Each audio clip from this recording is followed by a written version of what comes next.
Welcome to A Woman's Brew, where women talk about beer. For today's Lager Series episode, we're fully embracing our chat GTP's very wise words of, a Bock a day keeps the bad vibes away. I'm Joanne, and this is Tori. Hello, hello. And we're two beer-loving women on a mission to get more people drinking and talking about great beer. Come join us.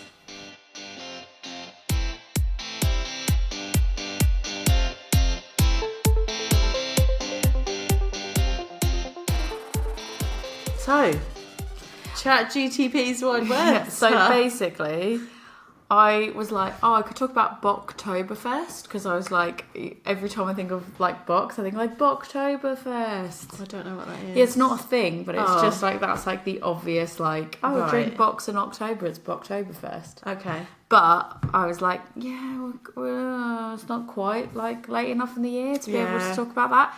So I was like, there's got to be some other... Literally, I was like, there has to be some other beer puns. I was like, chat GPT, tell me.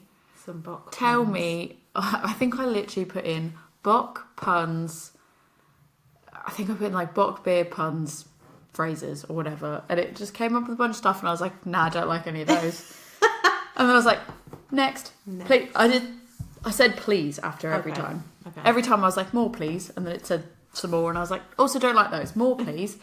And then finally it gave me a Bock a day keeps the bad vibes away. Okay. There was a lot that I wanted to use, but it's really hard to shoehorn in. Right, right. One of my favourites was like, we're bocked and loaded.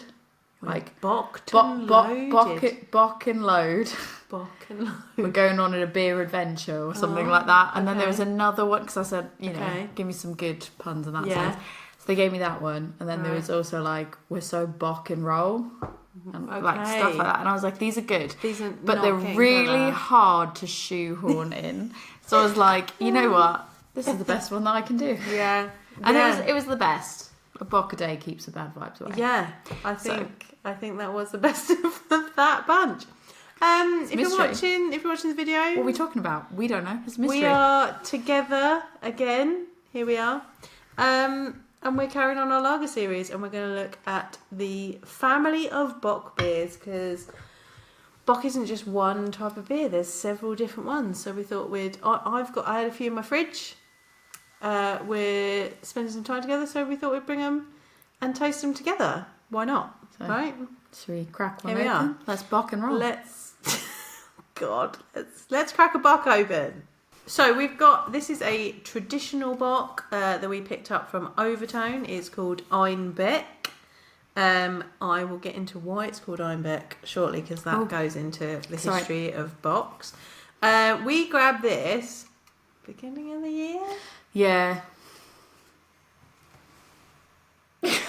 It's not out of date. She says that she checks the best before. As I checked the best before, it's not out of date. Okay. We did, because we intended to do... We did actually intend to do some things that we're going to do later. We got this for a specific reason, and the specific style for a specific reason, which we don't want to kind of like... No, I feel like that's big reveal. You need to listen to the end of the episode to kind of understand why. So we bought this for a specific reason, which we will get into at the end of the episode.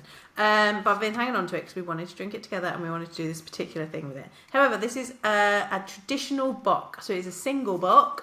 Let's crack it, and then I'll tell you a little bit about Bock beer.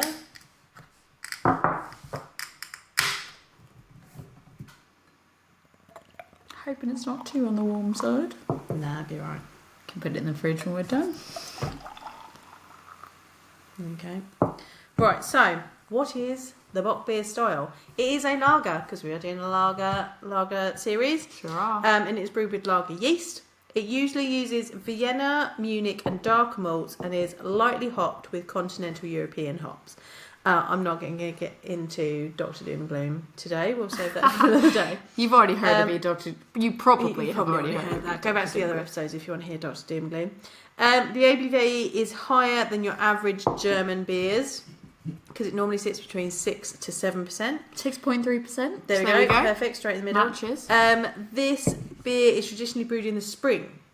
And this is so that it could be stored until the winter months. So before temperature control, brewers could not brew in the summer because wild yeast would spoil the beer very quickly, because they didn't know how to refrigerate it, etc. So they put a ban on brewing in the summer months because it was too hot.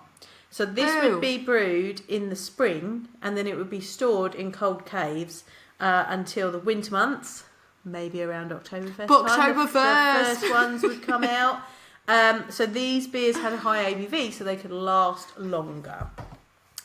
It's also thought that it was brewed by Bavarian monks to sustain them through their fasting periods. I feel like I need to be sustained. Sometimes it's called the bread, like the bread of beers. It is very bready, toasty. It's got a little bit of caramelliness to I was going to say, it's like a little bit lighter than some. Like, Yeah. it's bready, but it is on like a lighter, more caramelised. So it's got the, like, because it's got Vienna and Munich malts in it, it's going to have that kind of toasty that lovely breadiness. Like, ambery. Yeah, it's a nice dark amber colour. Dark amber for sure. With almost like the beige-ish head. It's not the Yeah. brightest head. It's a bit beige. Yeah. Oh, I can like see the bubbles, the carb bubbles going up. Yeah. So it's got a bit of that bitterness from the hops that you see, from the continental hops. A bit of woodiness. Maybe a little bit of spiciness. It's nice. It's drinkable. It's very light. Bready, it's quite toasty. like thinner mouthfeel. Yeah. Quite easy to drink. I think it is one of those lagers that you can drink higher quantities of, in my opinion. I know that's like higher ABV, but I do feel like it doesn't taste like a 6.3%. Yeah. No, it's very drinkable. Quite easy drinking, yeah. So this is a single bock. There are 6 styles of bock beer. So there's the Maibock, which may also be called the Hellesbock, which is associated with the spring months, particularly in May, hence Oh my god, Maibock. no way. I did have in our Star Wars episode, I had the May the Bock beer with you, that S43 one. Utopian's Rainbock is a Maibock, and a more traditional version is Ayinger's Maibock. It is lighter in colour than your regular bock than this one, so it would be a lighter colour, hence why it's often called the Hellesbock as well, because it's similar colour to Helles. Go back to our Helles episode if you don't know what Helles looks like. Tip, it's also a lager. Yeah, but it's a similar ABV to this. It's drier and has a hoppier character. So, because it's kind of going along those Helles lines, so you've got that. The Dunkelbock is closely related to the original Bock, and it is brewed in Einbeck. We're going to talk about Einbeck in a moment. It can be difficult, however, to find a proper version of a Dunkelbock outside of Germany. Some craft brewers are experimenting with them. The closest that I've personally found to it when I was doing my Cicerone studies and such like was the Einbecker Urbock Dunkel. So if you want to try that, have a look out for one of those. We also have next the Doppelbock. Now I think a lot of people, if you think of Bock, people have probably heard of Doppelbock. Yeah. It's similar to a regular Bock, but the colour can range from gold to black. Oh, that's quite a range, isn't that? And so you almost, could you kind of go like, I wonder what I'm going to get? Yeah, you could do. You just don't know. It's like when we talk about the fest beers, and right, we're like, what is that? It's like you don't know what you're going to get from that. The ABV is higher. And although Doppel can sometimes be thought to mean double the ABV, this beer is not necessarily double that of a regular Bock. It sits usually between 7 and 12%, so it is higher than this, but obviously not necessarily double.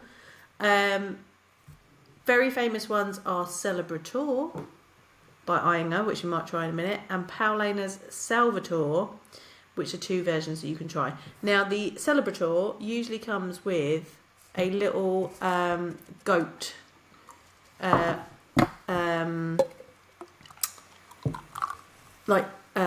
decoration attached to it. Yeah, like a little goat decoration. We'll talk about why goats I was going to say, in a minute. it's probably really important to know about the goat thing, because I feel like everywhere you see Bocks, you see goats, so it will be really interesting. I'll tell you about that in a moment. So I don't really know why, and I feel like it's going to be interesting. So we do have a Doppelbock that we will try shortly, so we're going to circle back to that. Another version, so I'm kind of going up by ABV here.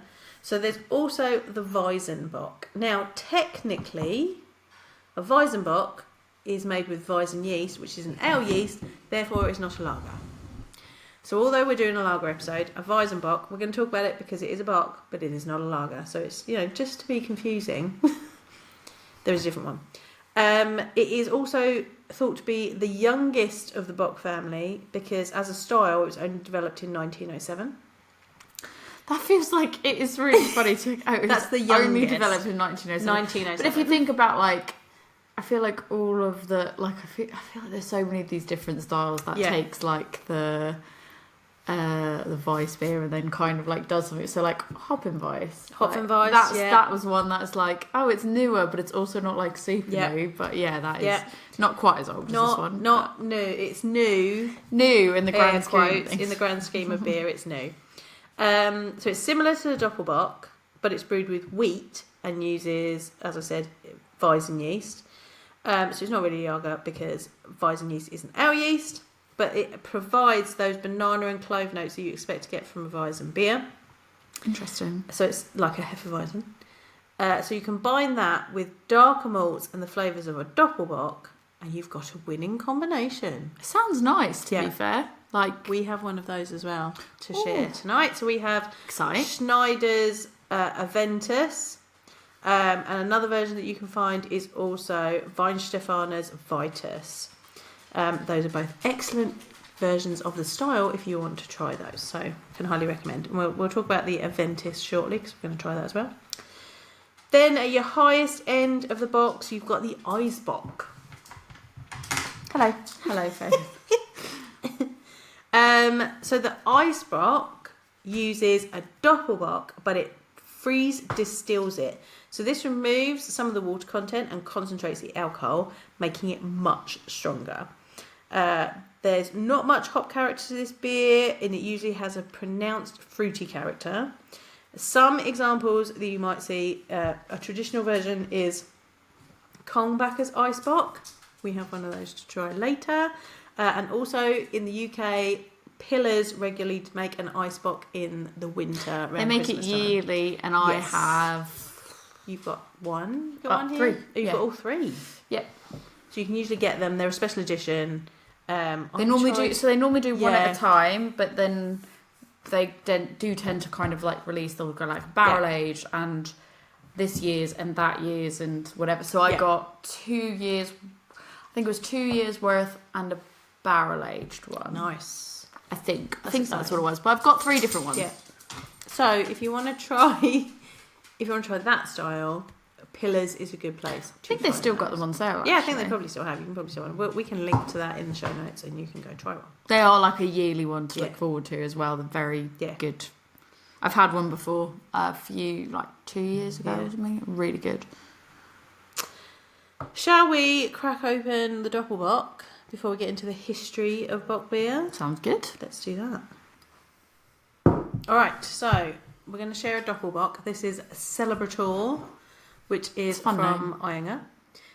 It's one of the very well-known Doppelbocks that's out there. And as I said, normally it comes with a little goat decoration on it. This one did not have it. Yeah, but there's there's a ram on it. Yeah, there's goats on there. I'll talk about goats in a minute. Also, can I just say as well, what made me chuckle at the start when I said Bocktoberfest, and there was and we were oh, Bocks and stuff. In the US, where I'm from in the US, there was this big chain. This is such a tangent, but it just makes me chuckle. Where I'm from, there's literally a chain of car dealerships. Okay. And the surname is Bock, but it's spelled Boch. Okay. They were called Ernie Bock, and there was Ernie Bock Jr. Right. And then they'd every October they'd have a sale on their cars, and they'd go, "It's Bocktoberfest!" Every October. So that's what's in my head is it's Bocktoberfest, and I'm it's Bocktoberfest. So it makes me chuckle when I think of Bock beers, and I just think Ernie Bock Jr. and Bocktoberfest, because this is at least a decade, if not more, of my life growing up, and every year they'd go, "It's Bocktoberfest." Wow, that is a proper tangent, but cool. I mean, it's a tangent, but it's not a massive tangent, is it? No. Because it's also Bocktoberfest. Right, let's share this out, and we'll talk about the tasting notes, and then I'll tell you a little bit about the history of Bock beer and why the goat is so important. Is that like greatest of all time, Bock? Well, so I was going to say, like, so nowadays we think of goat as the greatest of all time. Is the Bock beer the greatest beer of all time? Might be. You tell us, dear listeners. Get hold of us. Tell us, is it the goat beer? of the lager? Is it the goat of the lager? Is it? Oh, you need to tell us. Okay, so this is significantly darker than our other ruby. One. Yeah, it is like a ruby colour. Chestnutty ruby colour. Chestnutty ruby. It's got that same kind of beige foamy head on the top. It's like so it's like a chestnut, but then the highlight's like a ruby highlight. Yeah. It's nice got that. Ooh. Like, smells more like the malts are really heavy in the aroma. Like, it smells like when you go. It's like when you go to a brewery and you go to like the grain store. Yeah, it smells like a grain store, and I love it, and that's what I love. Yeah, so most versions are dark coloured and may display the caramelising and Maillard production of decoction mashing. I feel like we talked about decoction before, but I'll say it again. Yeah, so decoction mashing it's a very German process.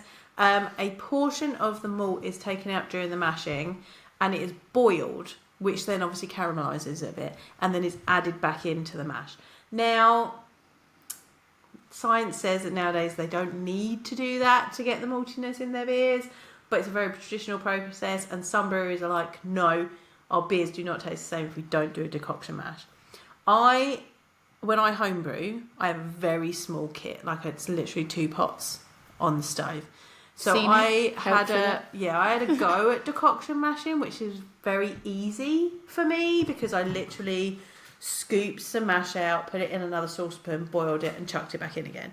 That is not so simple if you think about these massive mash tuns and the big kits. It's not so easy to take a portion, like say like a third of that out, boil it, bring it to the boil it for a certain amount of time and then add it back in again. It also makes the brewing process a lot longer. So nowadays it's not as efficient, but there are breweries that will swear by the fact that they cannot produce the same beer without that being part of the process. So it's an interesting historical way of brewing that is still done today.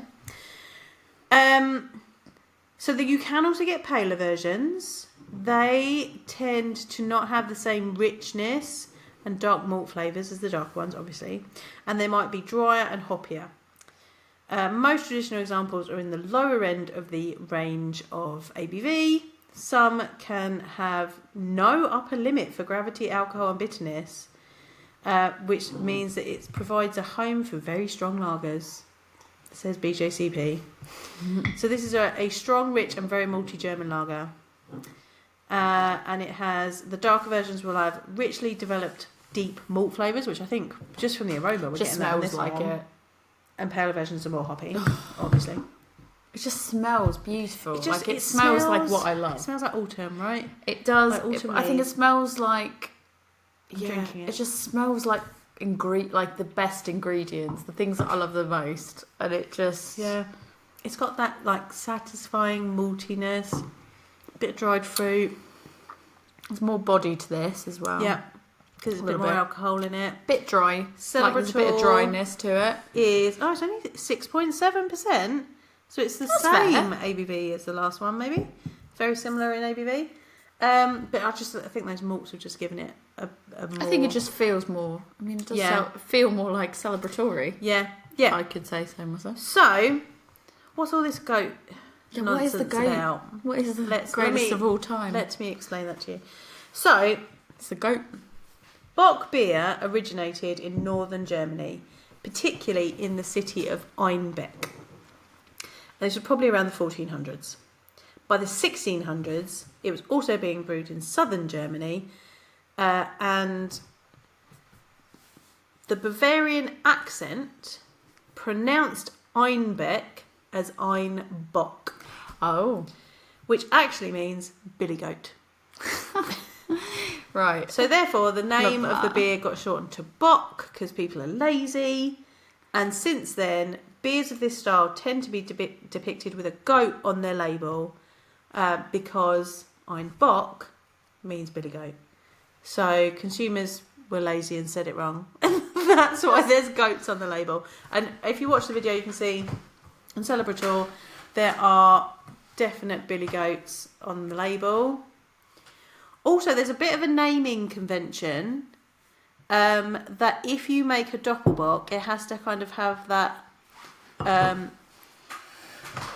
Rater name at the end. So Celebrator is Ayinger's, Salvatore is another one, and our own UK lager brewers, Braybrook, made their Doppelbock and they called it Radiator. I did. So I've had Yeah. that, and I think I just thought, why are they calling it that? That's because it was keeping with that naming convention of Celebrator, Salvatore, Radiator. That's interesting, because I think like I just thought like, oh, that's an interesting name. Like, didn't even. Yeah. Just thought, oh, that's got to mean something. But then I think like we're so used to our craft beer names being a bit weird. So like, or like random. Like sometimes I feel like it's like the more random, the better. And you kind of just go, oh, yeah, all right. So that's why that was called that. And Fun fact. You don't really think about it, and now I'm like, oh, okay. And I'm trying to think, is there any others that I like? Is there any reason why? So actually, yes, there is a reason why they have that. So Paulaner's Doppelbock is called Salvatore, as I said before, which is a reference to the Saviour. So Paulaner was a monastery at the time, and the monks were brewing this beer. It was, in fact, it was referred to as liquid bread because it was what the brewers, is what the monks would drink to sustain them during their Lenten fast. That's how I feel. Oh, I've got a Lenten beer.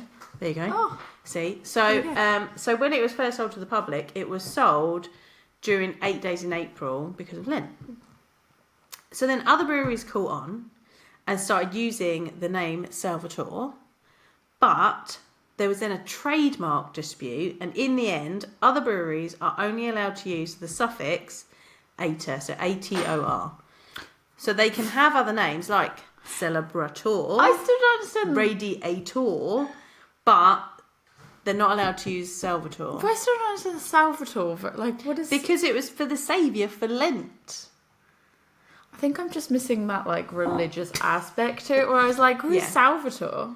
So, because he's the saviour, because Jesus is the saviour, and they weren't drinking, they weren't eating for Lent. Yeah. So the beer would sustain them through Lent.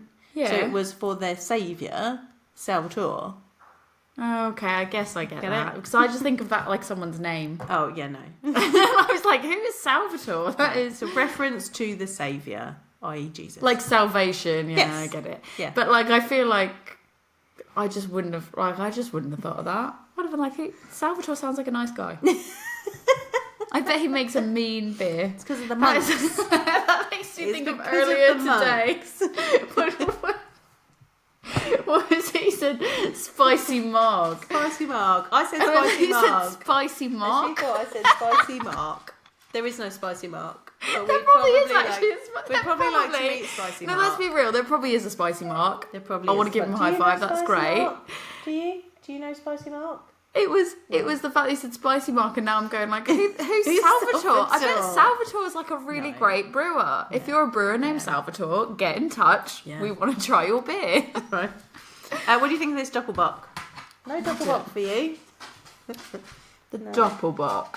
What do you think of it? I think I prefer the single bock. I prefer the Doppelbock. But I think it's only because... And I really like the Doppelbock. But I think it's because we've already had other beers today. We're on a little pub crawl this afternoon. I don't know. I think the Doppelbock's my jam. I really like it. I think there's a time and place for both. I think I'd... let me just have a sip of the other. Hold on. I think the single bock is definitely more quantity. Like, I can drink more of that. Mm-hmm. Whereas the Doppelbock, I feel like I just want to sip and savour that. Yeah. And I probably would maybe have, like, that feels like the one I'd have snacks with. Yeah, definitely. Like, I'd probably have, like, one really nice glass. Yeah. With snacks. Maybe watching a film or something. Yeah. I agree. Right, should we crack open the Weise Bock? Aventinus. from Schneider. So this is technically not a lager. What? It's not a lager. Soz, No. I know we're doing a lager episode. This is not a lager. I'm sorry. Hold the phone. Yeah. Wee, So it's a wee. wheat beer brewed with wheat beer yeast, with German Weise beer yeast. But it is a Bock as well. So it's a nice little crossover. So I thought we'd do it as well. Might as well, right? Just see what we think. This is an exciting one, I'm not gonna lie. And I normally like their beers anyways. Yeah. So.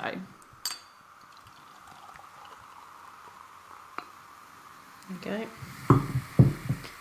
Similar colour to the Bock. Slightly I feel lighter. like it's kind of in between. Yeah. This feels like colour-wise, it's in between the single Bock and the Doppelbock because it is like a really dark amber with like the chestnutty highlights to it. Less head in this, I think. Smell that. Oh, Banana, clove, dried fruit. but then there's almost like an element of like, maybe just for mine, I don't know, maybe just like an element of woodiness to it as well. There's almost like a woody, it's not smoky, but almost like a slightly smokiness because I think it's like that, like when you have a woodiness, that is like that earthy, woody, bordering on that smoky element to it. Yeah. So this is a strong, malty, fruity, wheat-based ale, combining the best malt and yeast flavours of a Weiss beer with the malty rich flavour, strength and body of a Dunkelbock or Doppelbock. What's the percentage? 8.2%. Yeah, it's a big boy. Yeah. So Aventinus, the one that we're drinking right now, is the world's oldest top fermented wheat Doppelbock. Oh, wow. And it was created in 1907 by the Schneider Weiss Brauhaus in Munich, as we said, 1907. 1907. It's like, it's new. So but it's like, the oldest version. not new. But it is new compared to Bocks that have been being brewed since like the 1400s. Can you just like can you imagine in 1907 and someone's just like, I've got an idea. I've got a new beer for you. I've got an idea. It's gonna be innovative AF. Like, do you guys like Bocks? Do you like wheat? How about together. a wheat Bock? Put them together. What do we say? So this is 8.2%. It's between... Sounds like one of my half-cooked ideas. Oh, it's good. Between 6.4 and 9%. Usually. It's interesting because there is like almost a darker element to the taste. It definitely you can tell that that's a higher ABV than the other two. Yeah. And I think those like banana-y, clovey, like those spiced sort of notes to it. Esters and the phenols.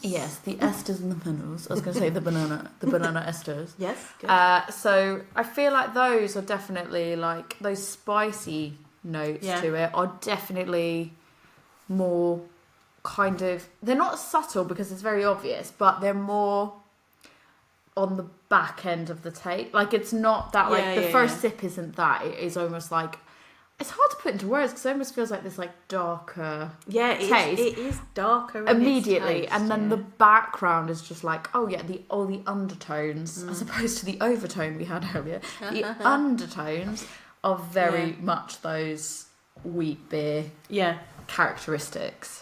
Yeah, I like it. I think it's got I'm a a fan. lot. I think it's got a lot going on. I think I like it more than a Doppelbock. Again, I feel I don't know. This is really hard. Ooh, controversial. It's really hard, isn't it? I feel like time and place for me. Oh yeah. Like right now, there's almost like a slight bit of smokiness to it as well for me. I kind of feel like it is a little bit, it's heavier and bolder in terms of like the flavours and everything. And I kind of feel like this is definitely more of a sipper than the other two. Where the other two I find are like, this is out of all of them, it's like the single Bock, exactly as you expect, the single Bock, then the Doppelbock, and then this one. Yeah.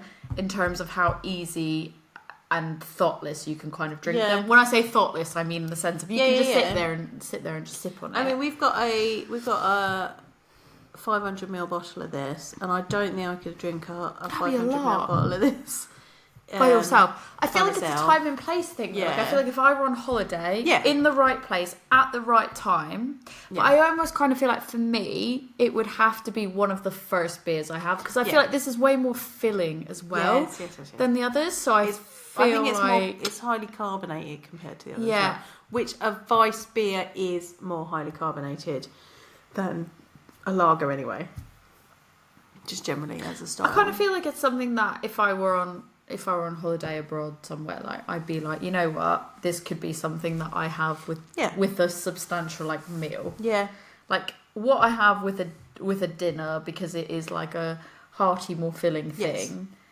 Having it on its own at like a beer festival, for example, I feel like it would just be too much. Yeah. I just don't think I could do it. And if I was sessioning, it's not what I could session. But it is very interesting and really good depth of flavours. Yes. I enjoy it. Do you want one more fun fact about Bocks? Only always. So, we keep talking about goats and Bocks. It's also thought that these beers are associated with the goat because the star sign Capricorn is a goat. And the time that Capricorn falls as a star sign is kind of winter springtime, and that is the time when these beers are drunk as well. Interesting. No, that is a fun fact. I thought it was a fun fact. I wouldn't have even realised, because I know obviously the star signs, but I don't know them that well that I'd go, oh, that's that one. So, Fun fact. Who knew goats were so important? Well, got to plough our way through. What's the next one? Eisbock next. So, Eisbock is the traditional spelling, but you might see it spelled as Eisbock because it is a doppelbock that has been freeze distilled. It removes some of the water content, which concentrates the flavours, and the alcohol content. This is the traditional version from Kulmbacher. I've had this for a little while, so it's probably been aging a little bit as well. Makes it more interesting. See how it goes. This is 9.2%, so it's not crazy high. Definitely the darkest out of all of them, though. But this like lovely ruby highlight, lovely ruby chestnutty. Not much head on it. No.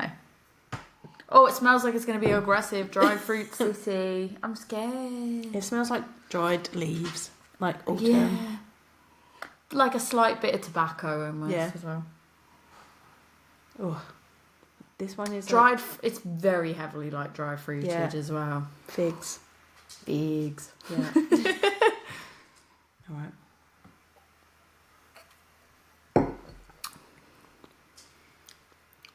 It's quite smooth though. For me, it tastes similar to a barley wine. Yeah. I would. It's probably up there with the barley wines. But I think that's like if somebody got this thinking it was going to be, if someone was like, Bocks, I love Bocks, and they got this. Yeah. It is so far, like, it is very different. Yeah, like I know what an Eisbock is, so I'm a bit like, I knew what to expect. But your single bock to this is very, very different. I think it's crisper than a barley wine. Yeah. Not as thick. I would say thick, definitely. Thinner well, bodied. I don't know, because I've had some barley wines that are similar. So it depends on, and it kind of like depends on the barley wine. But I think I've had ones that are similar. This is just as much of a sipper. It's very much a sipping beer. What's the ABV on that? 9.7. I feel like that tastes more than a 9. I think it does taste more. It tastes more like very a alcoholic. 10, 11. Like between a 10 and 11 in my opinion. It tastes like the barley wines I've had that are around double digits. Yeah. Definitely a sipper. Probably good with cheese. Probably very good with cheese, to be fair. I reckon. Strong. Definitely alcoholic. Yeah. I feel like that's 330, I'm going to guess. Yeah. Too much. 330ml bottle. When I say, if you're listening to it, and I say that's 330, it's the bottle that we pulled it out of. I feel like it has to be 330ml. And I feel like a 330ml on my own would be, for me, 330ml. Too much. Personally. I think I'd have to be. It's not that it's too much because I do I think that there's a time and place to have higher ABVs, and but I have to want to be on that journey, so to speak. And I feel like, especially when we've had a few beers earlier, and then we've had like these now, we've had dinner, and it's like late enough in the day. I'm like, it's just I'm like, no. And I've got to be sensible because we've got to get up in the morning. So I'm just a bit like, no. Like, not. Yeah. I enjoy it, but it is not the mood that I'm in to drink something like that. Yeah. Yeah, definitely. But it's really good, and I think that if you're a person that enjoys, like, for me, I'd be be recommending it to people that like barley wines, personally. Definitely dry fruit, nice crispness, quite smooth.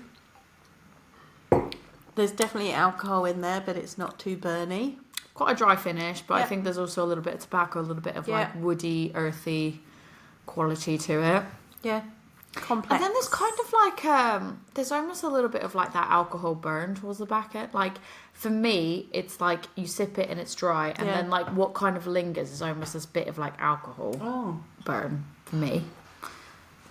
I don't think I get that. I think I get more of, for me, to be fair, flavors. For me it's in that same way as like I want to say like a cognac or something like that, if you know what I mean. Definitely rich. Yeah. Yeah.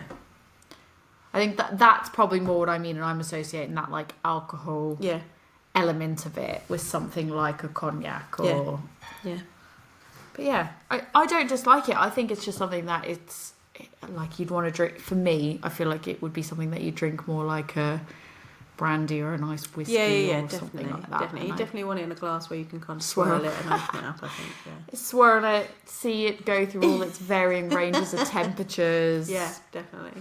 Sip it while you're enjoying a good conversation and good company. Yeah. It's definitely like, because I think that's what I did with my Eisbock. I think I opened it over. So my friend Dan sent me. He lives in London and he got some bottles, and it was a few years ago, and he sent that to me. We had like a Secret Santa beer exchange situation, and that was like one of the beers that I got was the Eisbock, and I was like, oh, this is really like. I'm really excited about this, and the bottle looked cool and it sounded really cool, and like I wanted to try Pillars because that's what I was like, I know that they are quite famous for doing that. Yep. And I think I like saved it, and it was over the holiday period, and I was like, I'm gonna wait till it's like a really good night, and then Rick and I just split it. It was when we were in the UK for Christmas. I think obviously it was like post-COVID.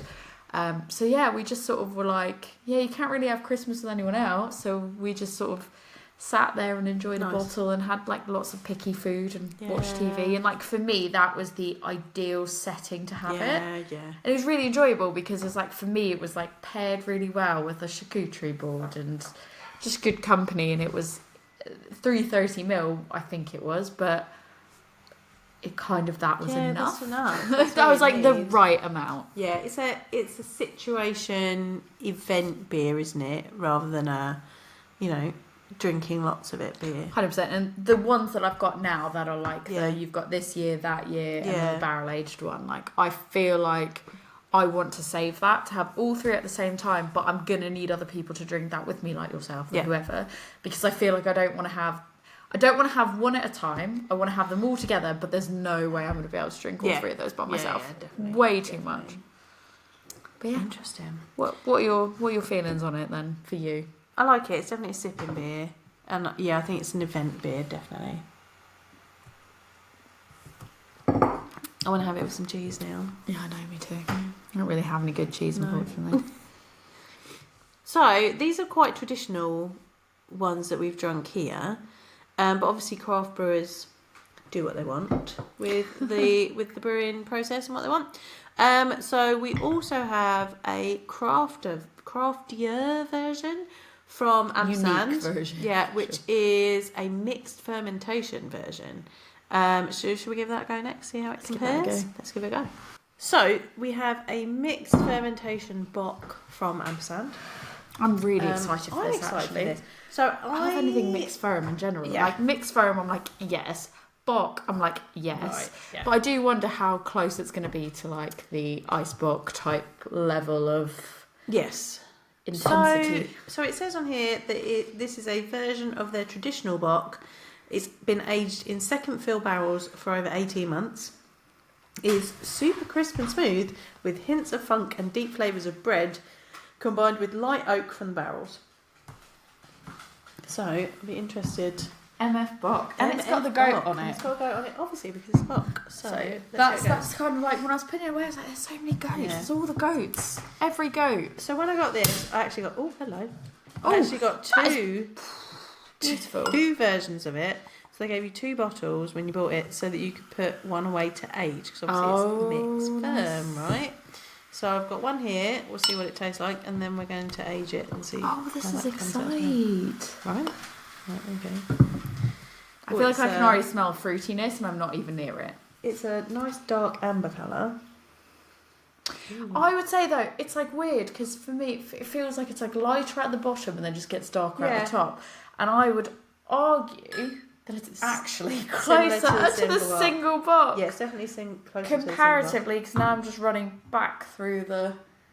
It is still somewhere between the single Bock and the Weise. It smells very fruity.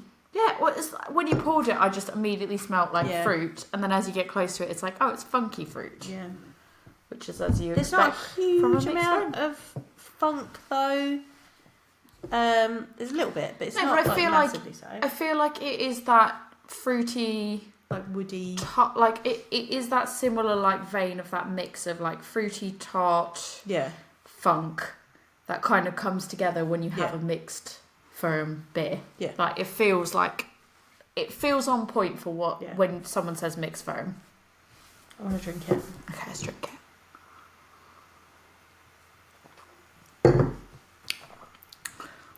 Ooh. That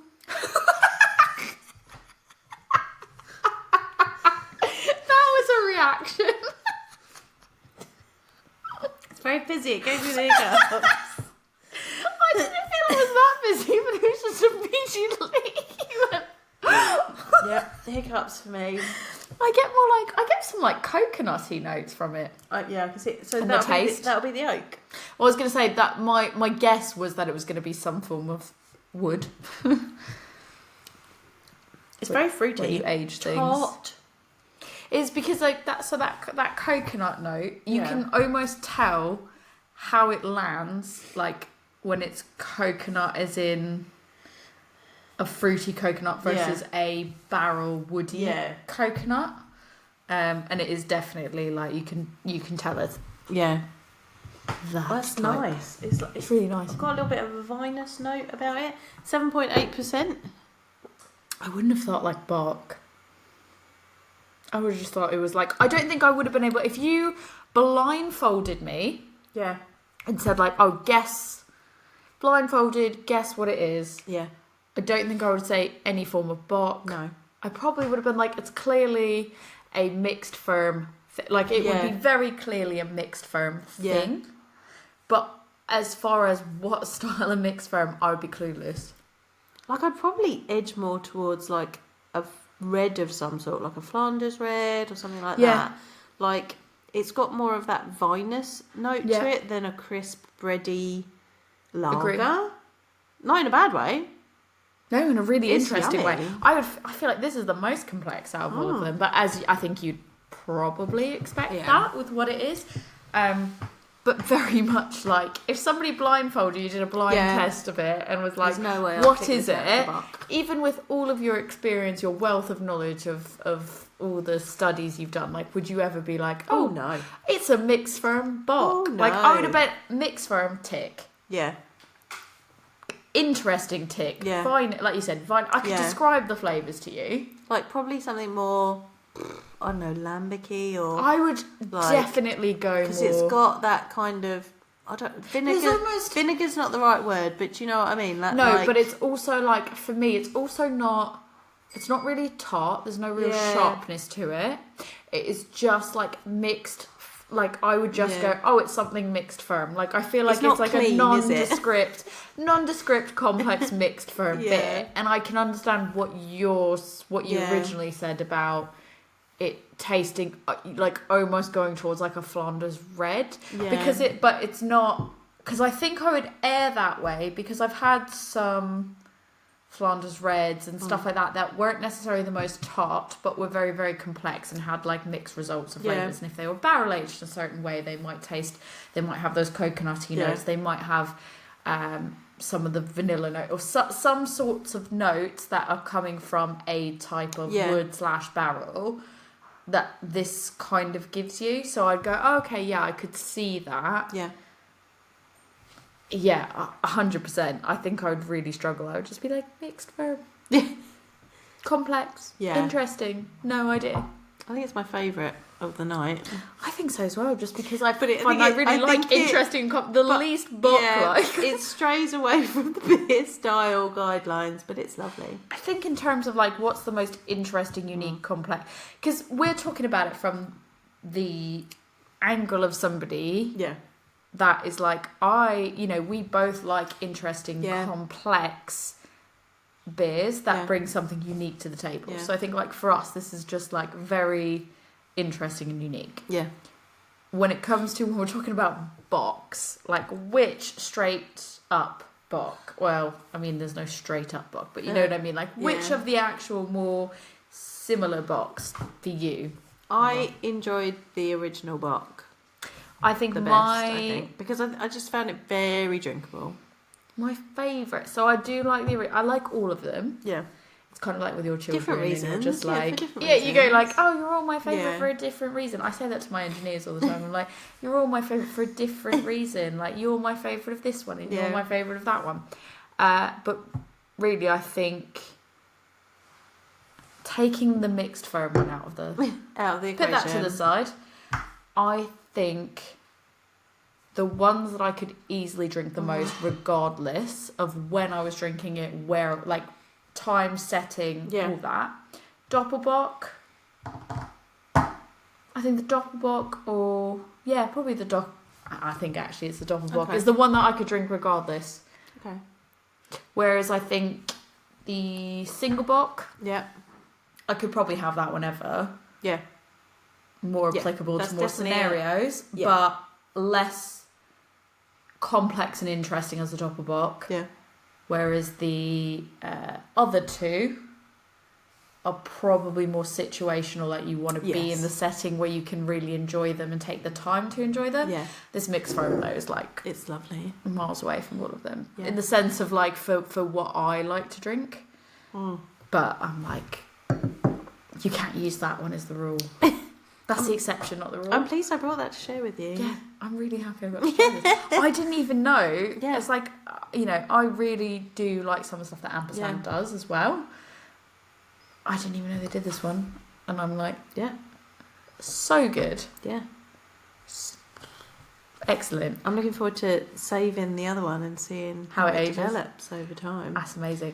That's a fun bit of being a craft beer nerd, isn't it? Saving things and developing over time. But it's difficult, right? Because you've got, like, you don't want to leave it too long. Well, I've got my refashion from Siren, which I'm like, I love this. Right. And I've got, like, 2 extra bottles. But you don't want to, like, leave it too long and then it's no good. But then also you don't want to open it, like, for me, it's like, it's not even that. What I get stuck into is, like, the refashion, for example, which is the old, like, it's their barley wine that's sort of mirrored on, it plays off of like the old-fashioned cocktail. For me, it's like, it was the first barley wine that I was like, this clearly is for me, when I thought it was not for me. Yeah. And I've got 2 bottles, so I bought a bunch. I happened upon a bunch, and I kind of was like, hold on to it to see how it ages. But then it became like but you only have these left. Yeah. So, like, don't open them too... Because there's almost a pressure to be like, don't open them too soon. Right. But then also don't leave them too late. Yeah. And you're like, when is the right time? When is the right time? When is the right time? And no one knows what the right time is. And it's subjective, isn't it? Because it's like, it's the right time for you and your taste buds. It's a bargain. Like, it's a gamble. Like, you don't know. You just don't know. Just have to wait and see and hope and pray. Speaking of hoping and praying, I want to hope and pray my kitchen doesn't burn down, because we're about to do something. I mean, we're going to have a guest star on, because I don't trust myself with this, to operate this tool-in. I love you, but I don't trust you to operate this tool-in. No, I'm not. I don't want to. Thank you. So Rick is going to guest star in a minute to help us, because what are we going to do with these books? We are going to do... And why? Some beer poking. So there is a tradition where you get a hot rod and you put it in a bock.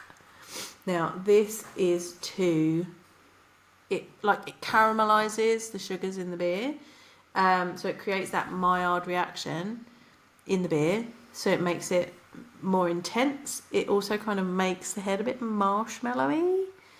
Solid. I think nowadays you see it more in the US than you do anywhere else. I believe it did start in Germany, but you see it a lot in America now. You may have seen it at a beer festival. I've seen the only person that I've seen do it was Siren. Have done it. And annoyingly, it was like they had the last, basically before I got, so I was working at last stand, so it happened. They weren't supposed to necessarily be doing it per se. I don't know. And then I went to go have it. It was like, we can't do anymore. And I was like, no, I really want it. Have had it. I had Caribbean chocolate cake poked at Indie Man last year. It was really good. It does kind of intensify, like it tasted like, I mean, Caribbean chocolate cake is a great beer anyway. It then made it taste like liquid chocolate with kind of a lovely foamy head on it.